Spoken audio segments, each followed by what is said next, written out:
बहुत समय पहले की बात है। श्यामपुर के जंगल में बहुत सारे पशु पक्षी रहते थे। उसी जंगल में मोंटी नाम का गधा भी रहता था। उसके माँ बाप उसे बिल्कुल भी पसंद नहीं करते थे और उसे हमेशा बेवकूफ बेवकूफ कहते रहते थे। उसके ही घर में उसकी कोई कदर नहीं करता था। पता नहीं कहाँ से यह बेवकूफ गधा हमें हो गया। इसने तो हमारे सारे सपने चूर चूर कर दिए। हमने सोचा था हमें एक ऐसा बच्चा होगा जो बहुत होशियार होगा, जो हमारे सपने पूरे करेगा, पर यहाँ तो उल्टा हो गया। इसने हमारे सारे सपने तोड़ दिए। हाँ करुणा, तुम सही कह रही हो, पर अब क्या करा जा सकता है। किस्मत में जो लिखा है वो तो होकर ही रहेगा। अगर किस्मत में ऐसा बेवकूफ बेटा लिखा है तो क्या कर सकते हैं। ये बातें मोंटी गधा भी सुन रहा था, जिसे सुनकर मोंटी बहुत उदास हो जाता है और रोने लगता है। हे भगवान, तूने मुझे ऐसा क्यों बनाया? इसमें मेरा क्या कसूर जो मैं ऐसा हूँ? इससे तो अच्छा भगवान मुझे पैदा ही ना करता।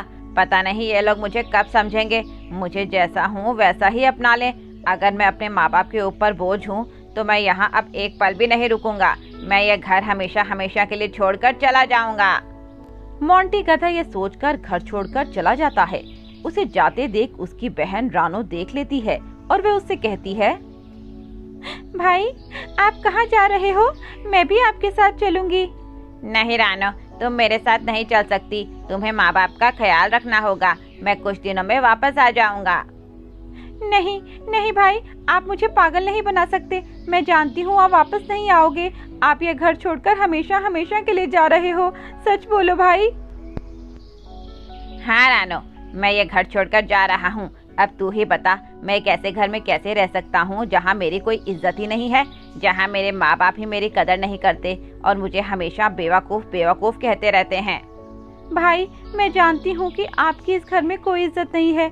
जो प्यार इस घर में बेटे को मिलना चाहिए वो आपको नहीं मिला, इसीलिए मैं अब आपको रोकूंगी नहीं। आपको जाना है तो आप जाओ, पर आपसे एक विनती है भाई।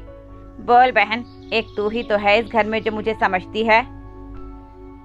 भाई आप खुद को इतना होशियार बना लो कि ये जो दुनिया और पक्षी आपको बेवकूफ कहते हैं, उन्हें आपकी होशियारी पर नाज हो। ठीक है मेरी बहन। इसके बाद मोंटी उस जंगल से और अपने घर से दूर किसी पक्षी जंगल में चला जाता है और खुद से कहता है, यह तो मैं पक्षियों के बीच आ गया हूँ। यहाँ कोई जानवर नहीं नजर आ रहा, पर क्या पता मुझे जो चाहिए वो मैं इन पक्षियों के साथ रहकर सीख लूँ। हाँ यही ठीक रहेगा, अब मैं इनके साथ ही रहूंगा। सामने वाले पेड़ पर टूनी चिड़िया और कालू कौवा बैठे हुए थे, जो आपस में बातें कर रहे थे। तभी मोंटी उनसे कहता है, नमस्ते दोस्तों, मेरा नाम मोंटी है। क्या मैं आपका दोस्त बन सकता हूँ? एक पक्षी और एक जानवर कभी दोस्त नहीं बन सकते, यह हमारे जंगल का नियम है। अरे मैं आपको परेशान नहीं करूँगा, मुझे भी अपना दोस्त बना लो और आप जो भी कहोगे मैं सब कुछ करूँगा। इसके बाद वे दोनों आपस में बात करते हैं। अरे ये गधा तो बेवकूफ सा लगता है, क्यों ना हम इसका फायदा उठाएं? अरे हाँ टूनी, मैं भी यही सोच रहा था। हमारी सोच काफी मिलती है ना। इस बेवकूफ से हम अपने सारे काम करवाएंगे और इससे मेहनत मजदूरी भी करवाएंगे, और हाँ इससे ही अपना खाना ढूंढवाने को कहेंगे। बताओ कैसा लगा मेरा ख्याल? बहुत ही अच्छा। बोलो तो फाड़ू प्लान। अब हम दोनों को काम करने की जरूरत ही नहीं होगी। हम सारा काम इस मोंटी से ही करवाएंगे। इसके बाद टूनी और कालू मोंटी को अपना दोस्त बना लेते हैं और उससे अपना सारा काम करवाना शुरू कर देते हैं। मोंटी भी बेचारा उन्हें अपना सच्चा दोस्त समझकर उनकी सभी बातें मानता है। फिर एक दिन वे दोनों उसे कड़कनाथ सेठ के जंगल में चोरी करने को बोलते हैं। देखो मोंटी, ये जो तू खाना लाता है ना, इससे हम तीनों का गुजारा होना मुश्किल है। इसीलिए आज तू कड़कनाथ सेठ के खेत में जा और वहाँ ढेर सारे भुट्टे चोरी करके ले आ। चल जा। पर टूनी, मैं चोरी नहीं कर सकता, ये तो पाप है ना।